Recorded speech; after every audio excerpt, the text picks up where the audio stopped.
Para entender el poder en su totalidad, completa totalidad, se necesitan entender algunas nociones de poder según diferentes profesores expertos acerca del tema.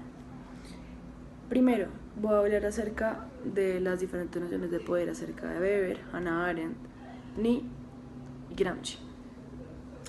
Primero voy a hablar sobre la dominación de Weber. Primero que todo, se destaca que Weber es el padre de los estudios. Se destaca un concepto específico que es el consenso, ya que si la dominación en términos políticos hace uso de la violencia, no hay una dominación, ya que tiene que haber un consenso. Por lo tanto, se ve como la probabilidad de imponer. Es una dominación de una disciplina y se crea una resistencia. Y esa resistencia no se cede, no se pierde. Y esa resistencia sería el consenso. Por lo tanto, existen tres tipos de dominaciones diferentes según Weber: la carismática, la tradicional y la racional. La carismática se puede asimilar con Jesús, por ejemplo, con Trump, con Hitler, con líderes que en sí tienen la capacidad de mover masas utilizando, valga la redundancia, sus dotes carismáticos. En segundo lugar está la tradicional, en donde se destaca, por ejemplo, la iglesia, como su nombre lo indica, tradicional. Y en tercer lugar está la racional, en donde básicamente se surge la pregunta de qué gano o qué pierdo. Se basa más bien en los beneficios. Por lo tanto, también es súper importante el concepto de legitimidad, la cual es la creencia de la validez de un orden. Por lo tanto, como conclusión podemos decir que en Weber la condición del poder es el consenso.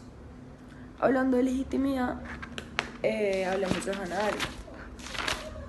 Por lo tanto, ella ve el poder también como una capacidad y lo ve como el poder de la capacidad de los seres humanos a comunicarnos hacia unos intereses comunes.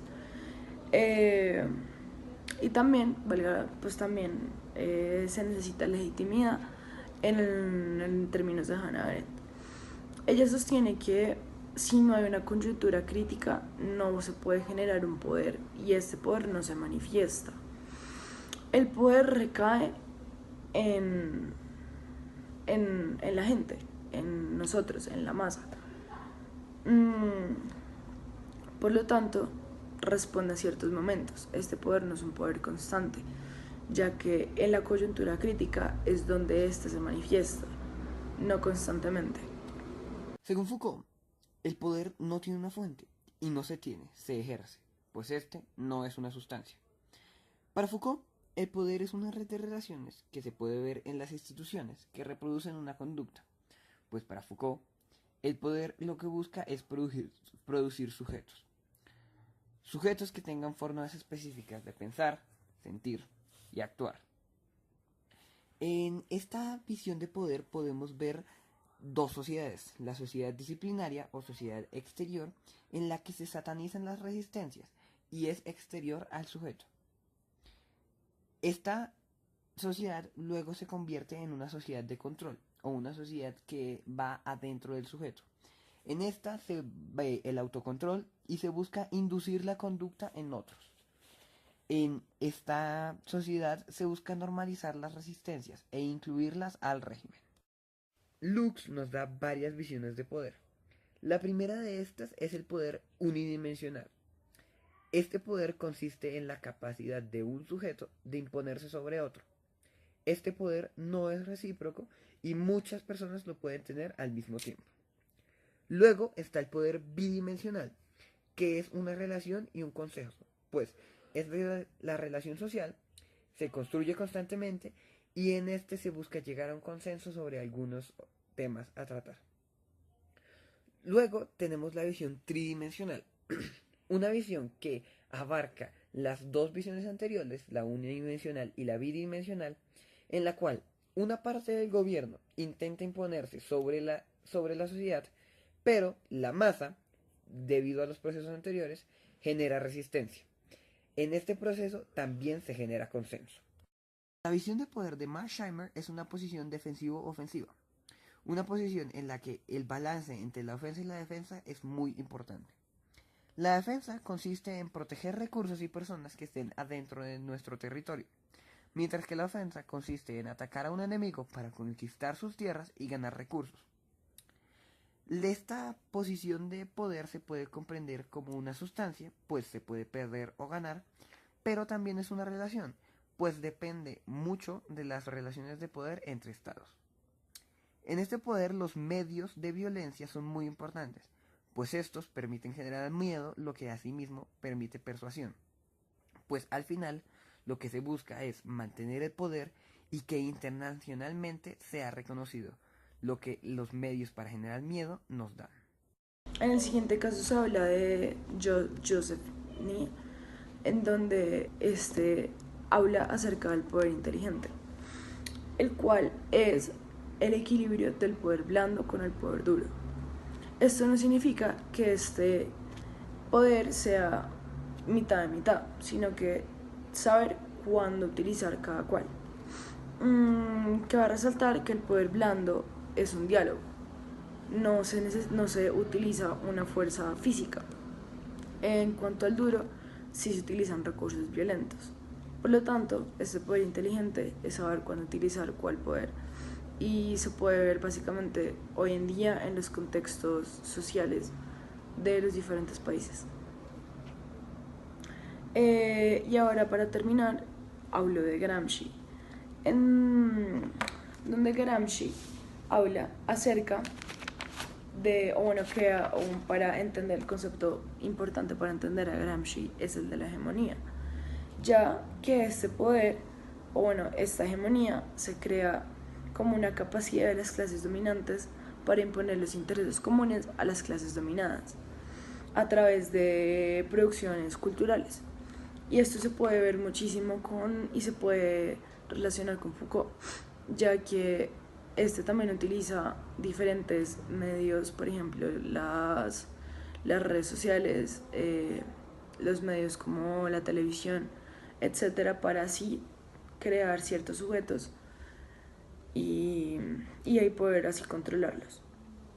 Por lo tanto, estas clases dominantes, y se puede ver muchísimo en el caso de Colombia, que serían las diferentes familias, por ejemplo los Santos, los cuales son dueños de diferentes canales nacionales en donde utilizan esto para así poder crear estos intereses comunes a nosotros, a las clases dominadas.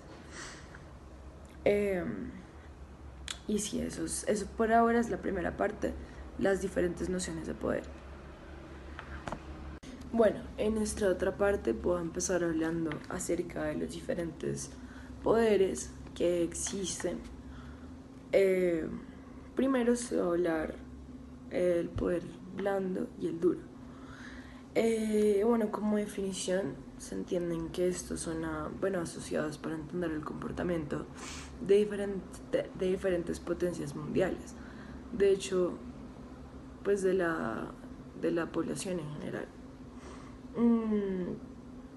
Cabe resaltar, como dije anteriormente, el poder blando se utiliza a través de medios del aula, del diálogo, donde no se utiliza un factor externo, por ejemplo la violencia o fuerzas militares, solamente el aula.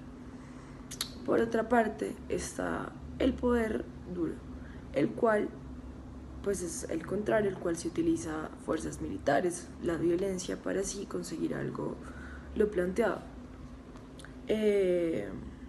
Posteriormente se puede decir, en el caso del poder blando, que se va a utilizar como una justificación moral.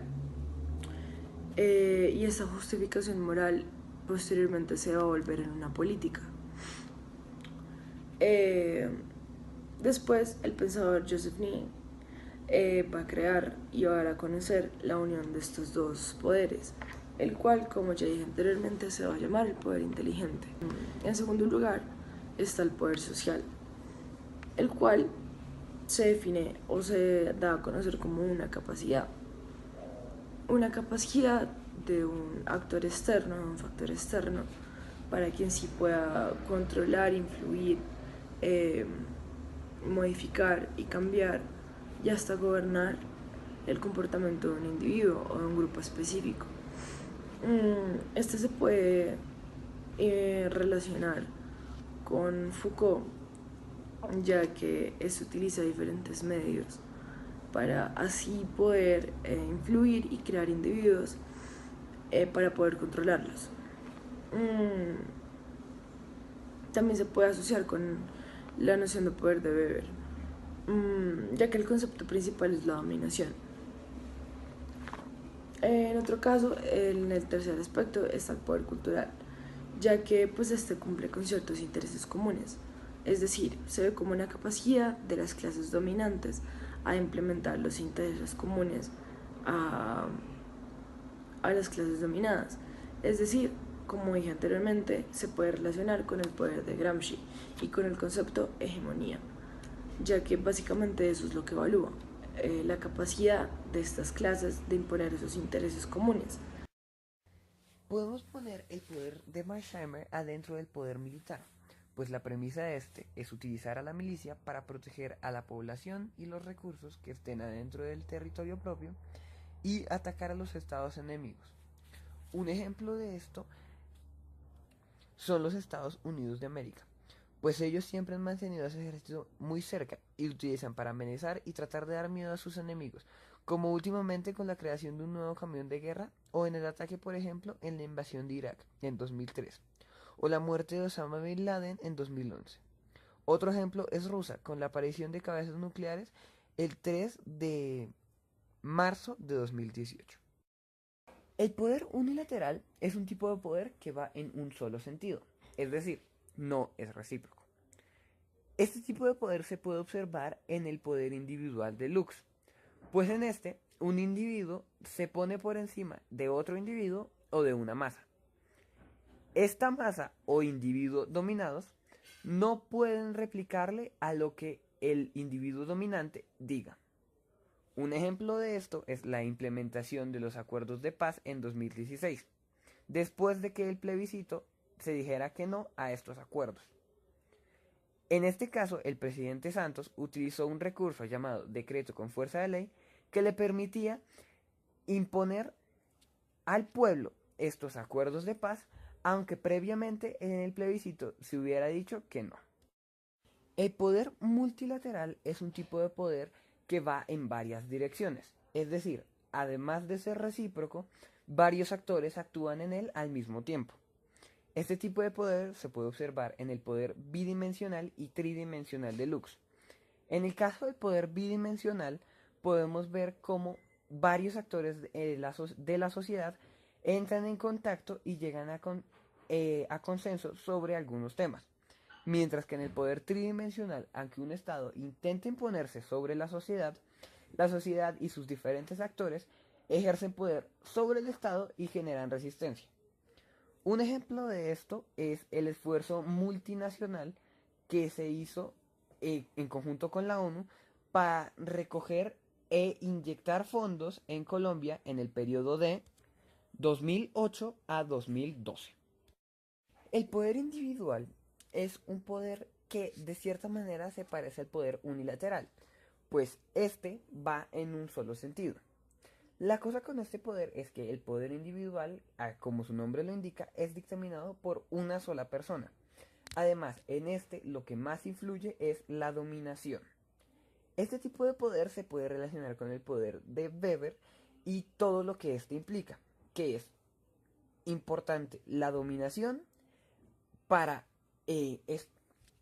esparcir los intereses propios sobre una masa u otros individuos y de cierta manera llegar a un consenso. Un ejemplo de este tipo de poder es... Y por último se puede ver el poder colectivo. Este poder pues también se ve como una capacidad y pues su finalidad es ejercerlo desde el ámbito colectivo, como pues valga la redundancia. No importa el grupo estudiado, sean hombres, mujeres, estudiantes, con tal de que sea colectivamente, es decir, en grupo. Y pues también se puede asociar con la noción de poder de Hannah Arendt, ya que si no es colectivamente, el poder no se puede manifestar. Y este poder, cabe resaltar también que necesita la legitimidad. Como dije anteriormente, la creencia de la validez de un orden, para que así, bueno, también cabe resaltar que Hannah Arendt dice que es la capacidad de los seres humanos de comunicarnos para crear diferentes intereses comunes. Por lo tanto, pues ahí también se asocia con la legitimidad, ya que esta es la creencia de la validez de un orden. Por lo tanto, donde haya legitimidad va a haber poder colectivo. Y sí, muchas gracias. Para generar una visión más amplia de los diferentes poderes, voy a dar diferentes ejemplos de los diferentes poderes. En el caso del poder duro, se puede relacionar con Maduro, ya que en una noticia que salió del Tiempo, dice, y cito: Maduro cuenta con las armas, los recursos del Estado y con los servicios de inteligencia. Eso lo hace muy poderoso, a pesar del alto costo de la deslegitimación por su gestión, como por el ritmo con el que ha apretado el acelerador del autoritarismo y el desconocimiento de la autonomía de los poderes públicos, donde se evidencia un uso de diferentes fuerzas para así conseguir algo o lo que él planea. En el caso de poder blando, se ve como ejemplo el gobierno americano que hubo de Obama, de Barack Obama, el cual dice y establece que el razonamiento estratégico conceda convivencia, como Washington trata a los países que se definen comunistas y que eligieron un prototipo, mercado sin democracia. Es decir, el gobierno americano lo que propone es un poder inteligente. Hasta el mismo Obama hace esta declaración y dice que el poder duro no tiene ningún sentido y para él la opción más viable es la del poder inteligente. Es decir, dice, su apuesta consiste en impulsar cambios aprovechando una dinámica social que debería ir acompañado de las reformas económicas que el capitalismo necesita para sobrevivir. Y en el caso del poder inteligente, también se utiliza el gobierno Obama, que posteriormente va a decir que, bueno, y Obama acaba de resaltar que también explica la estrategia del Smart Power, el cual sería el poder inteligente, en donde dice que el bien máximo es el bien común y que se tiene que aplicar diferentes tipos de poderes, en este caso el duro y el blando, para así conseguirlo. Sin embargo, dice que mientras no se necesita un poder duro, no se va a utilizar.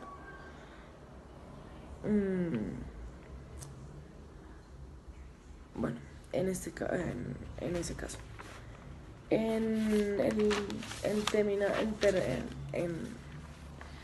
el aspecto del poder cultural,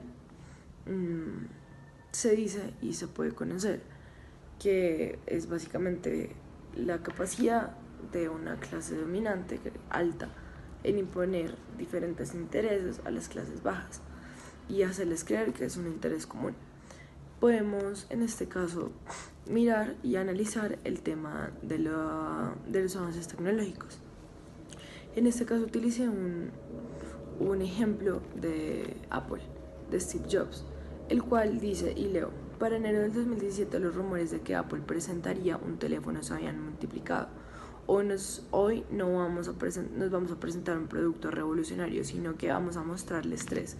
Primero, un iPod, un teléfono móvil revolucionario, y en tercero, un sistema novedoso de comunicación online. Es decir, que en sí hacen creer a la gente que necesita comprar este aparato para de cierta manera tener todo y ser feliz.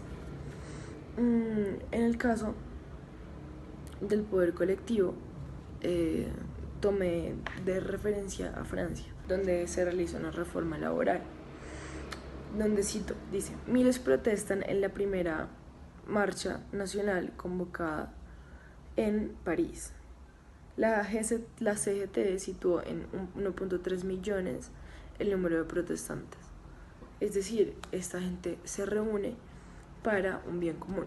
Otro caso puede ser la marcha de Washington, la cual tuvo lugar en el año 2016, a principios del 2017, a principios del 2017, para protestar diferentes aspectos que estaban pasando en Estados Unidos, como lo es la desigualdad de género. Y millones de personas alrededor de todo Estados Unidos, en estados como California, Florida, Washington, Nueva York, California, marcharon en un interés común. Y por último, en el caso del poder social, voy a citar, dice: solo se posesionaron 38 magistrados. La GEP se inauguró formalmente en el momento en que Santos firmó el acta de posesión y tendrán que empezar a investigar, juzgar y sancionar. Por lo tanto, aquí se puede ver que por medio de factores externos como lo es la sanción y el juzgamiento, influyen y modifican diferentes comportamientos de los individuos para que así pues los puedan controlar. Muchas gracias.